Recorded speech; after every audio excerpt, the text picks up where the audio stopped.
this side of the street. Technically we don't own this land, but we're out of the way. And take the straps off.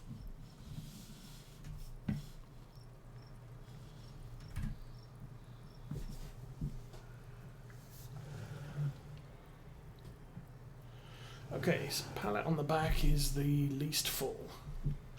So we'll use that first.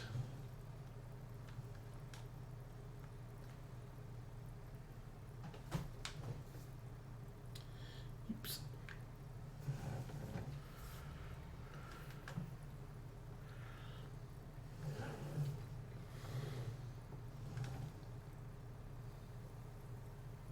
There we go. And yes.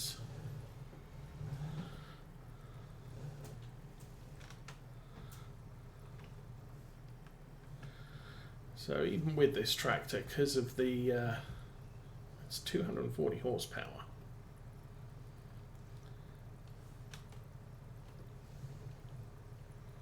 And the seeder's only 180 requirement. So I could drop the weight off and actually start seeding already.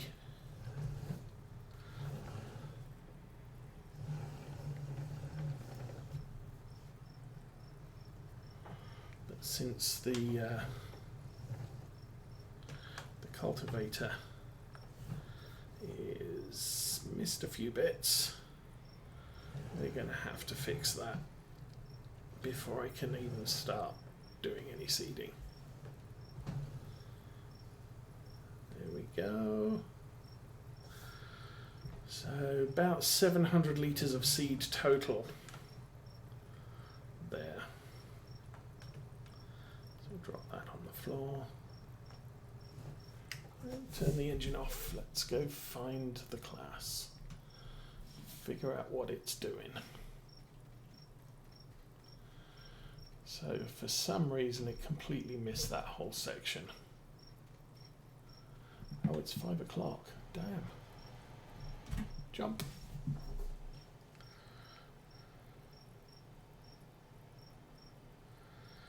I'll let this go down to the end.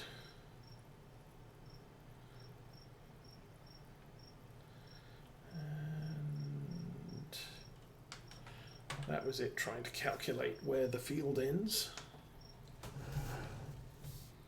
so that it can do its turnaround and go back. We'll start from a good place, but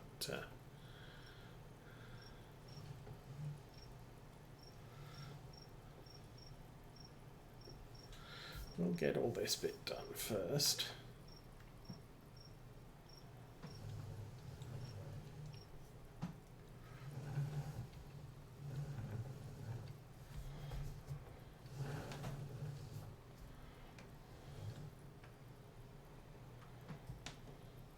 So I don't know what happened there, why it missed so many bits of the field, but we will rectify that. Maybe I will get the fence sewing on a Oaxaca.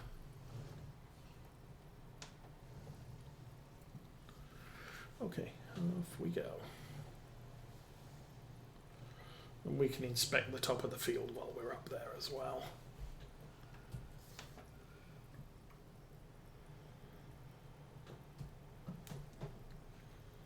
Stop.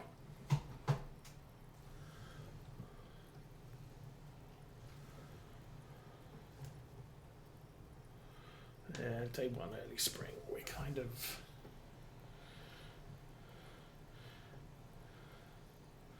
outstaying the sunlight.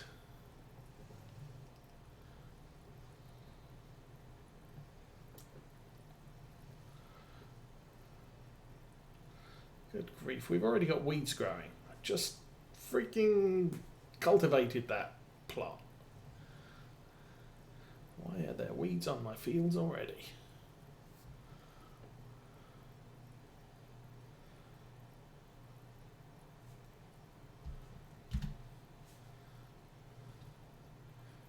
Craziness. Okay, so it does look like we're going to have to tidy up the top of the field as well. Yeah, let's see where I ploughed different angles.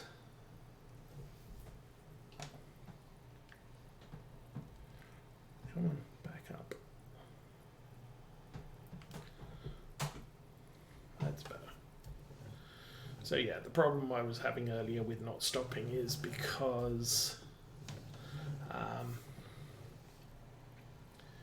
if you're going backwards and you just change gear to go forwards, the brakes stop working. And vice versa. So you actually have to bring the vehicle to a full stop before changing gear, or your brakes fail.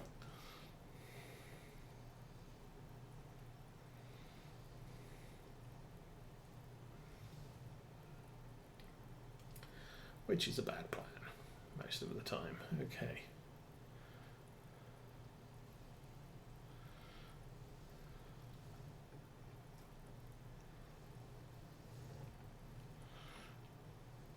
So I think we've probably done enough rows on the eastern edge of this field, I guess.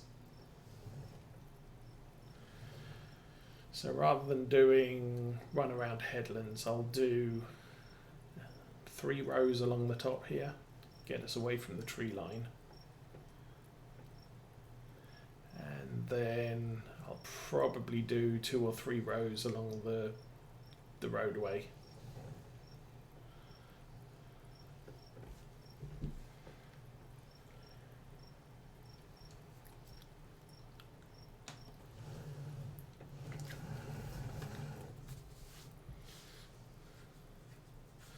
And then that'll be the edges of the fields done, or the field done.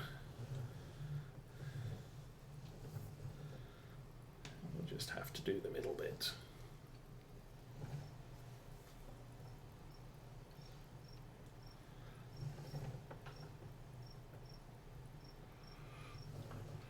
I was watching Virtual Farmer over the last couple of weeks, and on one of his videos he was joking that maybe you should have make fields always turned on for all your ploughs and all your cultivators, because that's how it works in real life.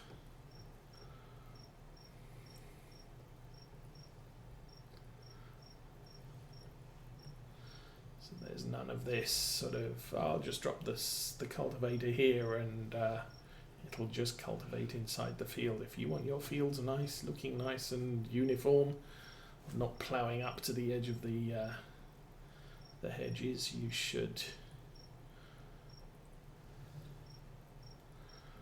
always have those turned on so that you are conscientiously setting the field borders.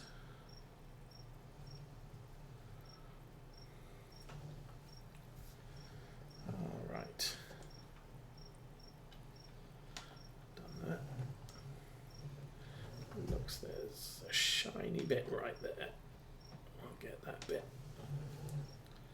So, 3rd row along the top.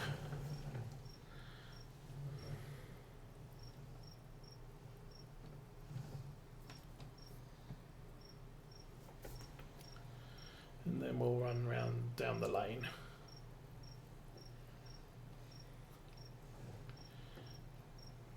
Oh, cricket. If you can hear that, that is not an in-game cricket, that is a real-life cricket somewhere.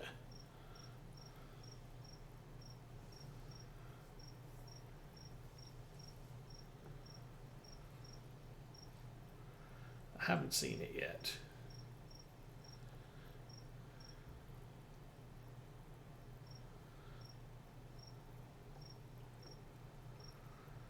But, it has been getting a little annoying this week.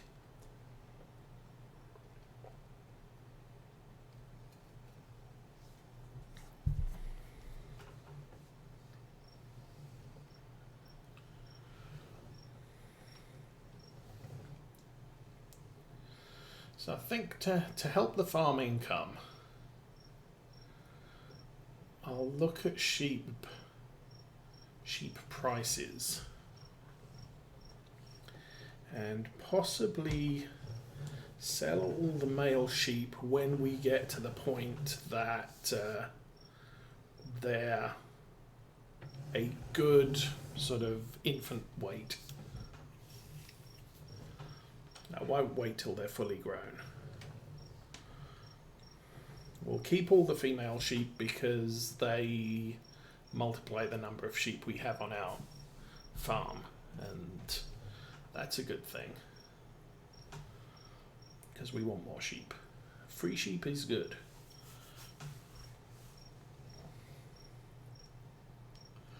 Wool sells first day of spring, so we've already sold the wool for this year. I don't know if there's another price spike later during the year.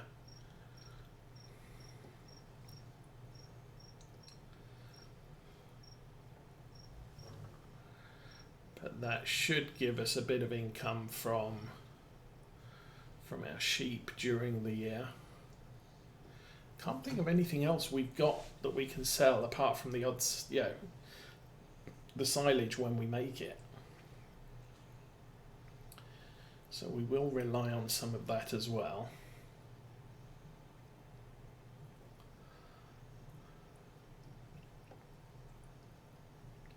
Since we approximately doubled the number of sheep, we are going to need all of the hay bales currently on the farm this year. So I think for safety I would like to produce at least one field's worth of hay over this coming year, just so that we have enough to last through winter and into spring next year, because we can't mow for another 5-6 game days. Of course that can be an issue.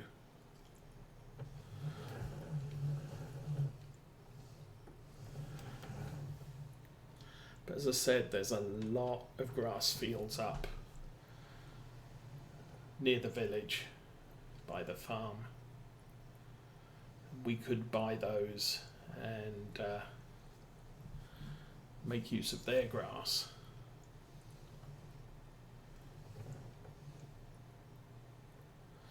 I'm probably not going to get the fast baler this year because I think they cost about 100,000 and we barely have that. I don't really want to run most of this year on a loan again. If I get a loan, I'm going to buy land, because if you get in trouble you can sell the land and repay the loan. I don't like buying equipment with loans because the equipment immediately starts losing value, and then that's a problem.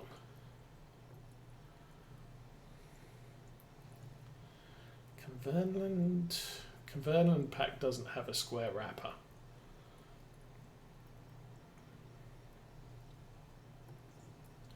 I don't know. I mean, we could sell our square baler and get a fast baler and see how it works out, because that then gives us the opportunity to do bale contracts in-house rather than having to rent or borrow the equipment to do them.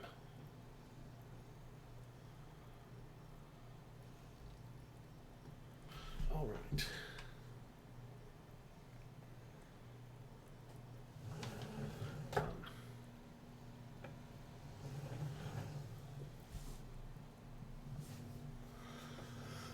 Okay. I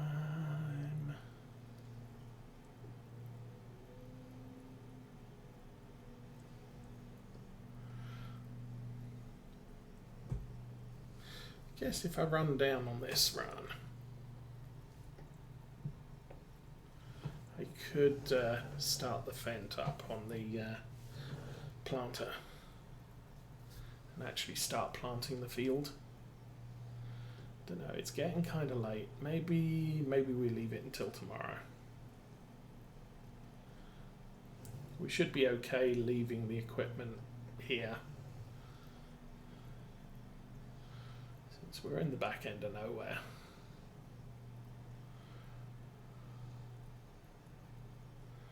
So it should be fairly safe. So yeah, this field is going to be... Actually, I was also planning to put... Was I planning to put some wheat down? I think we've got enough wheat and oats and barley or whatever planted on the top fields for any straw that we might need. I've been sort of hedging my bets about, do I want to buy cows or not, and get into cattle as well.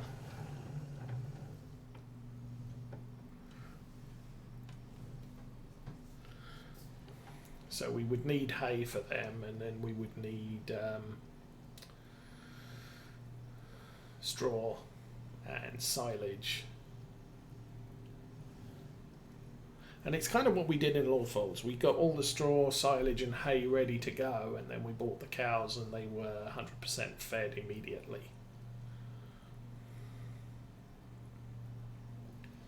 So that could be an option, but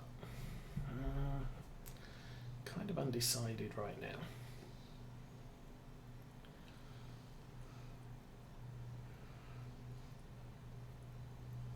It would appear that milk might be quite a lucrative business to get into.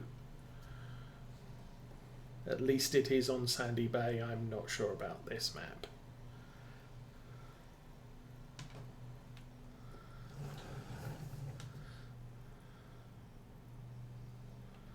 I also stepped down to normal or medium difficulty rather than hard difficulty, so the prices are sort of middling rather than very low.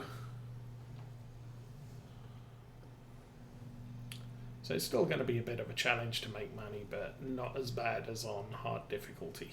Hard difficulty is bad.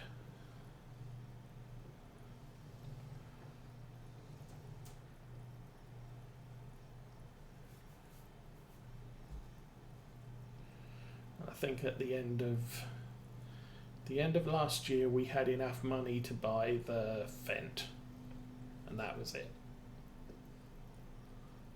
And then the seed and the fertilizer to run for this year. Oh, and the tanker and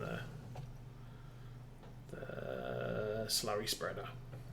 That was all we had the money extra for.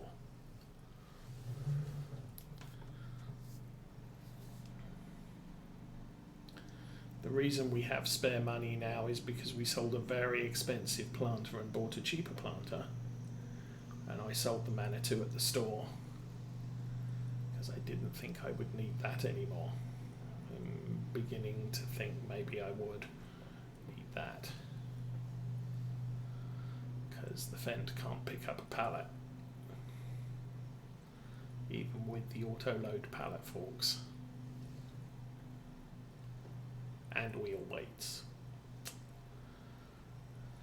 I don't know what that's about.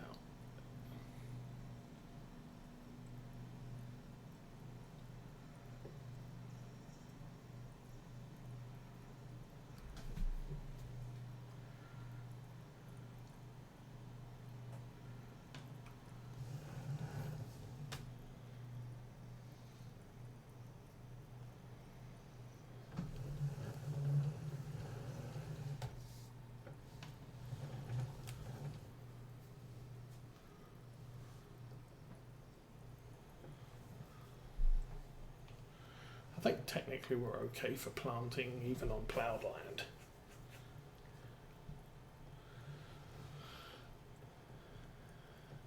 The only reason I'm cultivating this as well is because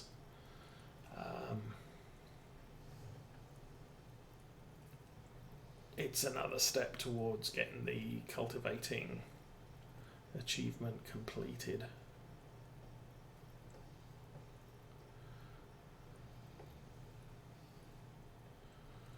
I think we should probably be running in hectares, but I'm running the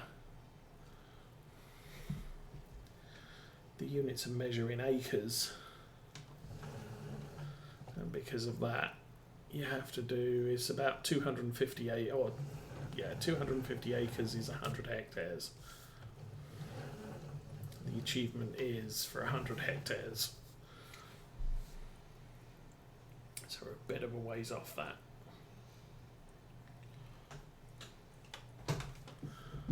Let's take a look where we're at right now.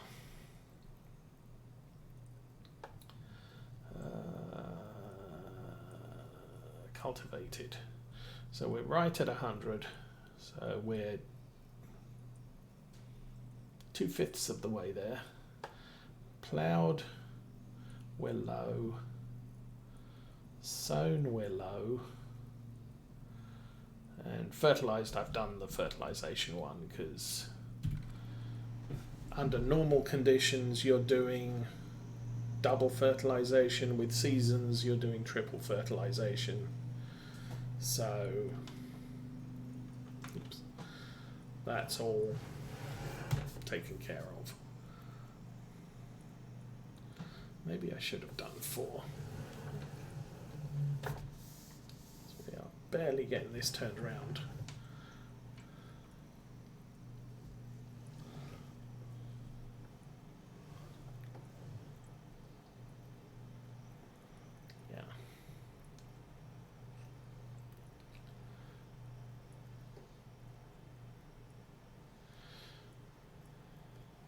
So yeah, the reason this field will be sugar beets, there's no impediments on the field. It's not huge. It's big, but it's not huge. I think it's about the same size as the field we slurried earlier. And it's more open, so we're able to turn equipment around easier, I think.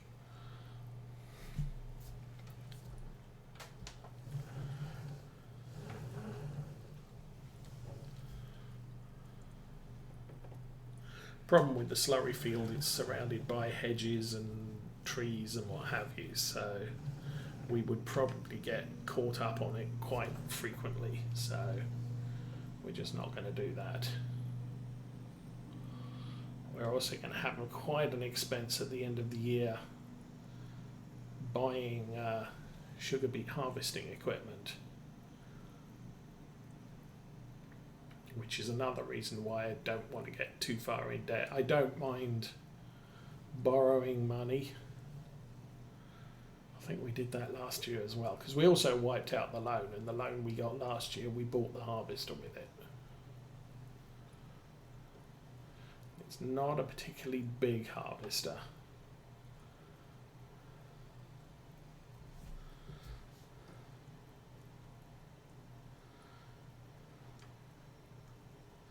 Sufficient for what we need right now.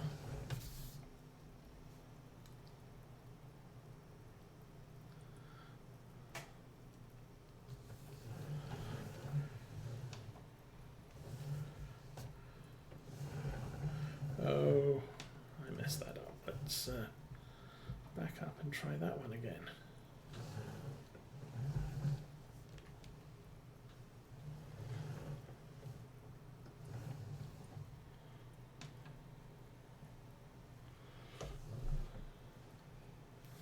I really, if we're going to buy a sugar beet harvest, we're going to make a ton of money on sugar beets from any field that we plant them on.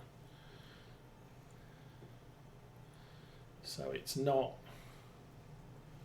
a serious problem, but hey, maybe we will plant sugar beets on the other field. It would make financial sense. Well,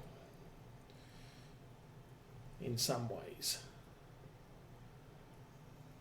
Yeah, obviously the more acreage you're harvesting with something, the more financial sense it makes to purchase it in the first place.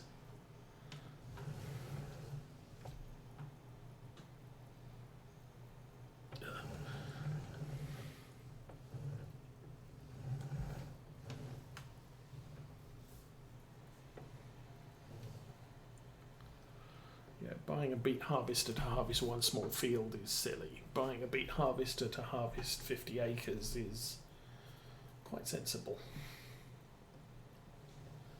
or a little more sensible, should I say. Maybe it's not sensible at all, but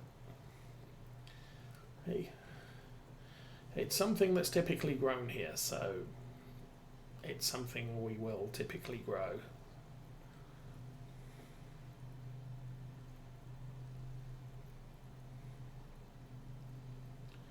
Okay, I'm going to put in a 4th headland row up here.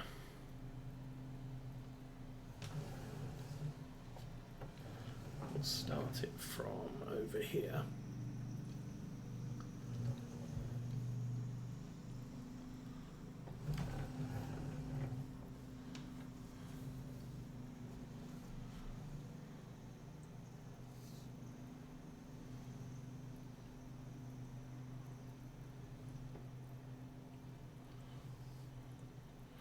We'll probably end up doing 5 because I'll come back along here as well.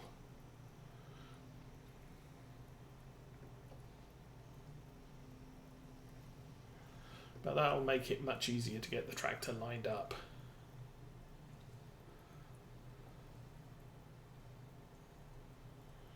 On each east-west run.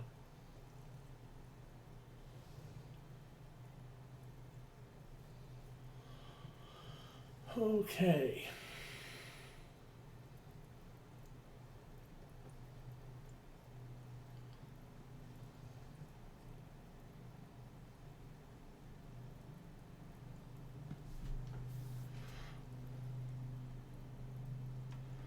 And that'll be one.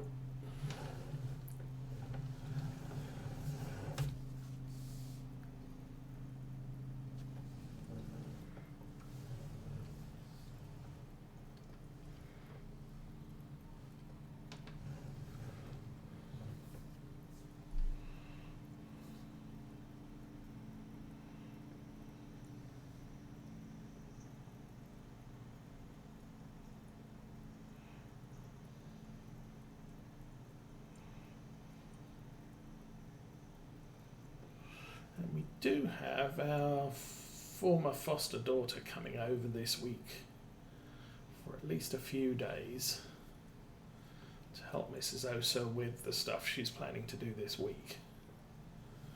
So we'll see how that lasts.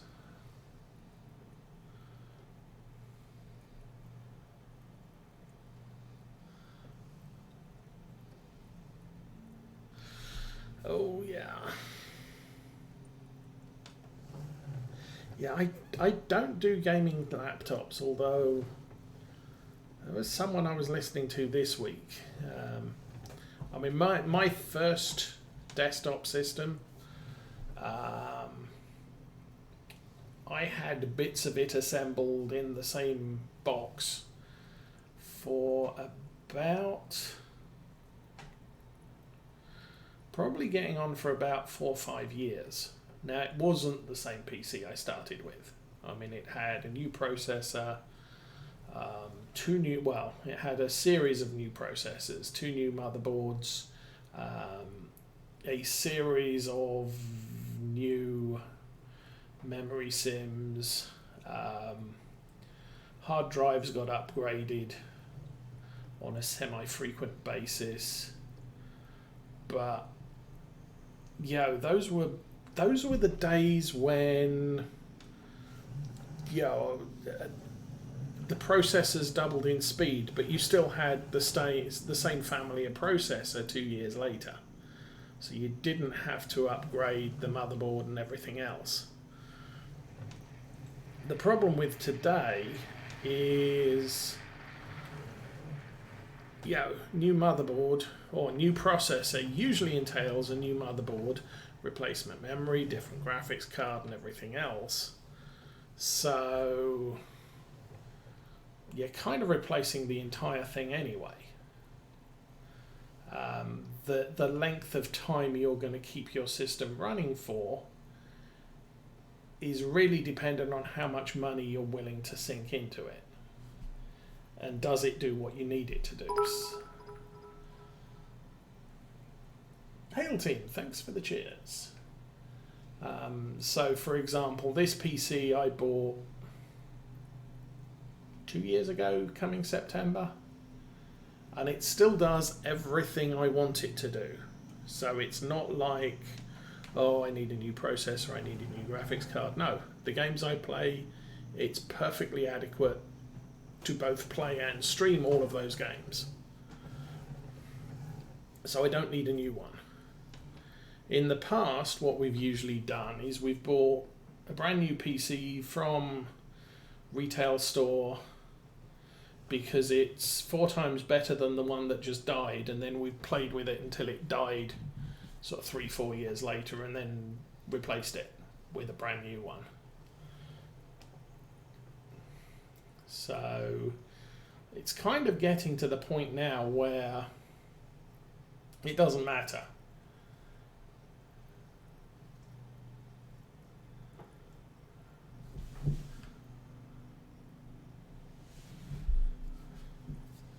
Because you replace the PC.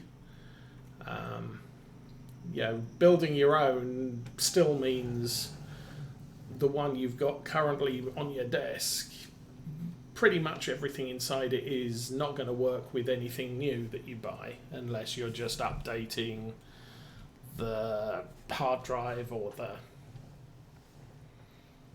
other storage, the storage capacity, stuff like that. If the worst comes to the worst and I decide, well, the 2 terabyte hard drive I have in the system is insufficient now, what I usually do is buy a 4 terabyte hard drive and keep the 2 terabyte hard drive still installed. So I'm tripling my capacity. But the guts of the make it go stuff